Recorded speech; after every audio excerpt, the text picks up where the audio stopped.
یہ میرے بھائی اور بزرگوں، شکر کرو خداوند عالم کی ذات نے آپ لوگوں کو ایسے مواقع میسر فرمائے کہ قبلہ علامہ سید محمد تقی نقوی جیسے بزرگ علماء کی محفل نصیب ہوتی ہے۔ اور یہ بھلا ہو مدارس والوں کا جو ایسا انتظام کرتے ہیں۔ یہاں پہ بھی سید الانبیاء نے فرمایا فاغتنبوا مجالس العلماء، اگر علماء کی مجلس نصیب ہو جائے غنیمت سمجھو۔ فرمایا یہ عام مجلس نہیں ہوتی، فَإِنَّهُ رَوْضَةٌ مِّن رِيَاضِ الْجَنَّةِ، یہ مجلس جنت کے باغوں میں سے ایک باغ ہوتا ہے۔ یجلسون عندهم مذنبین یقومون عندهم مغفورین لہم، عالم کی محفل میں گناہگار آتے ہیں، حر بن کے جاتے ہیں۔ کوئی بات ایسی ہو جاتی ہے کہ جس سے ایک مجرم تائب ہو کے یہاں سے نکلتا ہے۔ معاشرے کو ایسے علماء کی بھی ضرورت ہے۔ وجاہل اللہ یستنکف ان یتعلم، ایسے طالب علم کی بھی ضرورت ہے جو علم حاصل کرنے سے پریشان نہ ہو۔ ضرورت ہے کہ سوال کرتے ہوئے، علم حاصل کرتے ہوئے جی نہ چرائے، نہیں پتہ پوچھے۔ یہ نہیں کہ اب تو میں چٹ داڑا ہو گیا ہوں، اب کیسے پوچھوں، شرم آتی ہے۔ پوچھنے میں شرم نہیں ہونا چاہیے، نہ پوچھیں، جاہل مر جائیں، ڈوب مرنے کا یہ مقام ہے۔ من المہد الی اللحد کی احادیث ہمیں کیا سکھاتی ہیں کہ علم حاصل کرنے میں ایج کا اصلاً دخل کوئی نہیں۔ جس عمر میں بھی ہو بسم اللہ علم حاصل کرو۔ صاحب منیت المرید نے بڑی تفصیل سے حدیثیں لکھی، ان میں ایک حدیث کے یہ جملے بھی تھے کہ مومن متعلم یختلف الی باب العلم، کہ ایک طالب علم جب کتاب اٹھا کے استاد کے کمرے تک جاتا ہے، خداوند عالم کی ذات اس طالب علم کے ہر قدم پہ پورے سال کی عبادت کا درجہ لکھتا ہے۔ اور پھر آگے یہ بھی ارشاد فرمایا کہ قسم ہے اس ذات کی جس کے قبضہ قدرت میں سید الانبیاء کی جان ہے، ایک طالب علم جو قدم اٹھاتا ہے استاد کی طرف علم حاصل کرنے کے لیے جاتے وقت، ایک قدم پہ بن اللہ لہ مدینۃ فی الجنہ، ایک قدم پہ اللہ کی ذات اس طالب علم کے لیے جنت میں ایک شہر تعمیر کرتا ہے۔ بیتن نہیں ہے، دورن نہیں ہے، مدینتن ہے جو روایت میں۔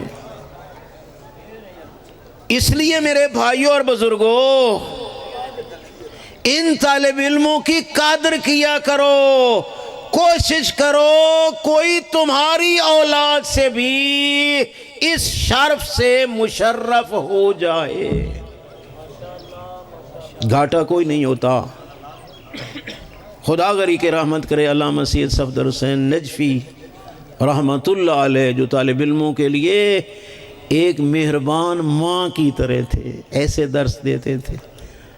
فرماتے تھے بیٹا مستقبل کے لیے پریشان نہ ہو، فرماتے تھے میری ریسرچ ہے کہ عام طالب علم بھی جو واجبات محرمات کا علم حاصل کر کے کسی ایک جگہ امام جماعت بھی بن جائے نا، عزت تو اپنی جگہ، فرمانے لگے اپنی فیملی کے سارے لوگوں سے مالی طور پہ بھی یہ بلند ہوتا ہے۔ وہ کہتے بے شک ریسرچ کر لو. خود فرماتے تھے کہ ہمیں دیکھو او مظفر گڑھ کے دور دیہات میں او کچے کوٹھوں والے تھے ہم. مرحوم جملہ ارشاد فرماتے تھے ہمارے کچے کوٹھے تھے، لیکن فرمانے لگے اسی صفدر حسین کا گھر آج ماڈل ٹاؤن میں ہے. یہ ایک حقیقت ہے. اگر ہمیں اللہ کی تقسیم پہ یقین ہے کہ یہ روزی تو اس نے ضمانت لی ہے، تو میں مالی طور پہ مستقبل کے بارے میں کیوں پریشان ہوتا ہوں؟ اپنی اولاد کے بارے میں مجھے تو ان کی آخرت کے بارے میں پریشان ہونا چاہیے نا، کہ بچہ مرنے کے بعد اس کے ساتھ کیا ہوگا. وہ مرنے کے بعد والا جو سفر ہے اس کے لیے کچھ اکٹھا کرنا ہے، تو پہلے اس کو طالب علم دین بناؤ. حرام حلال کو سمجھے گا تو اس پہ عمل کرے گا. خود معصوم کا ارشاد ہے اپنی اولاد کے دنیا کے بارے میں اتنی فکر کرو جتنا اس نے دنیا میں رہنا ہے، اس کی آخرت کے بارے میں اتنی سوچ کرو جتنا اس نے آخرت میں رہنا. اس لیے میرے بھائی اور بزرگوں، بناؤ طالب علم، اور یہ جو بنے ہوئے ہیں ان کی بھی عزت کرو. معصوم نے یہاں تک فرمایا کہ اگر ان لوگوں کی زیارت کرنا چاہتے ہو نا جن کو آتش جہنم مس نہیں کرے گی، طالب علم کی زیارت کر لو. یہی دینی طالب علم ہے میرے بھائی. انہی سے سیستانی و خمینی بنتا ہے.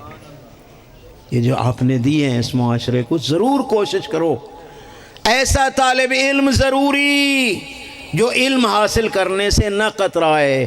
چوتھا فرمایا ایسے مالدار کی بھی ضرورت ہے جو مال کو راہ خدا میں خرچ کرنے سے بخل نہ کرے. ضرورت ہے. اگر ایسا مالدار نہیں ہوگا ادارے کیسے چلیں گے؟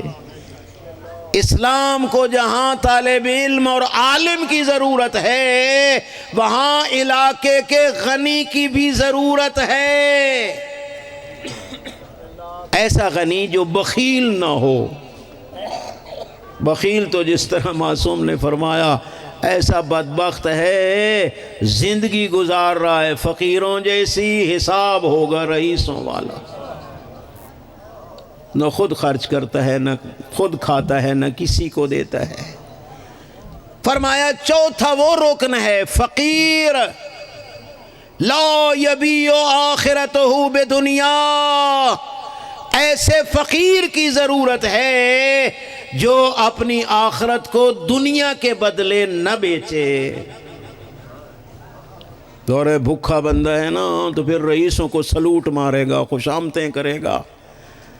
اور ہمیں روایات یہ بتاتی ہیں جو رئیس کو اس کے مال کی وجہ سے سلوٹ مارے 2/3 حصہ دین ختم ہو جاتا ہے. پھر امام نے آگے ثمرہ بھی بیان کیا. اذا زی العالم علما استنکف الجاہل ان یتعلم. جب عالم اپنے علم پہ عمل نہیں کرتا، علم کو ضائع کر دیتا ہے، کوئی پھر دین سیکھنے بھی نہیں آتا. عموماً ہماری شکایت ہوتی ہے کہ ہمارے مدارس میں طالب علم نہیں آ رہے. جہاں دوسری وجوہات ہیں، ایک وجہ یہ بھی ہے کہ ہم جو آئے ہیں ان کو ہم نے کتنا سکھایا. یہ ایک کمی ہے. ظاہر ہے جب میرے کرتوتوں کو کوئی دیکھے گا کہ او مدرسے میں بھی پڑھتا رہا سرگودے، اور پھر نجف گیا، پھر ایران گیا، یہ گل کھلا رہا ہے، تو میں نے دین سیکھ کے کیا کرنا ہے؟ عالم بد عمل کا کردار کسی کو طالب علم نہیں بننے دیتا. ایک یہ سبب ہے کہ مجھ جیسے بدبخت کے بد کرداری کو دیکھ کے کوئی دین کے قریب نہیں آتا. اور پھر یہ بھی فرمایا اذا بخل الغنی بمعروف. جب غنی آدمی راہ خدا میں اپنا مال نہیں لٹاتا، بخل کرتا ہے، تو پھر فقیر جو ہے وہ بھی اپنی آخرت کو دنیا کے بدلے میں بیچ دیتا ہے۔ فقیر نے روٹی تو کھانی ہے نا، جب اس کو کچھ نہیں ملتا پھر وہی علاقے کا وہ ڈاکو بن جاتا ہے، چور بن جاتا ہے، غلط کاریاں کرنے لگ جاتا ہے، کیونکہ فقیر کو اس کا حق غنی دے جو نہیں رہا۔ اس لیے میرے بھائیو، اسی حدیث کا پھر ترجمہ کہ 4 بنیادی ارکان کی ضرورت ہے اگر چاہتے ہو معاشرہ جنت نظیر بن جائے۔ عالم جو علم کے مطابق عمل کرے، طالب علم جو علم سیکھنے سے نہ کترائے، ایسا غنی انسان جو اپنے مال کو راہ خدا میں خرچ کرتے ہوئے بخل نہ کرے، ایسے فقیر کی بھی ضرورت ہے جو اپنی آخرت کو دنیا کے بدلے نہ بیچے۔ یہی میرا پیغام ہے، یہی میری گزارش ہے۔ خداوند عالم ہم سب کو اپنے اس معاشرے کی جو ضرورت ہے ان سب ارکان کو اکٹھا کرنے کی توفیق مرحمت فرمائے۔ وآخر دعوانا ان الحمدللہ رب العالمین۔